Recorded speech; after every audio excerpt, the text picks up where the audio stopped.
নমস্কার। অসত্য গাছে গোড়ায় যদি আপনারা কোনো শিবলিঙ্গ পেয়ে যান বা শিব মন্দির পেয়ে যান, তাহলে ওই শিব ঠাকুরের যদি আপনারা পুজো করেন বা অভিষেক করেন, আপনার জন্ম ছকে কোনো রকম কোনো শনি যদি আপনার কষ্ট দিচ্ছে বা শনির 7.5 দিয়ে আপনি ভুগছেন বা ঢাইয়ার কষ্ট পাচ্ছেন বা শনির দশা অন্তর্দশার কষ্ট যদি আপনি পাচ্ছেন, এই সব থেকে আপনারা রেহাই পেতে পারেন যদি শনিবার অসত্য গাছের গোড়ায় শিবলিঙ্গের যদি পুজো করতে শুরু করেন।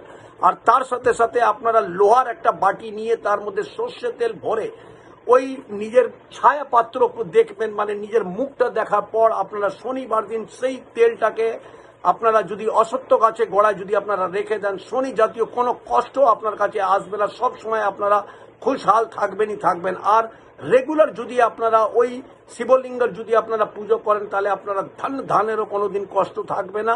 অসত্য গাছ আপনাদের নেহাল করে দেবে। আপনারা এই উপায়টা করে দেখুন, লাভবান হবে।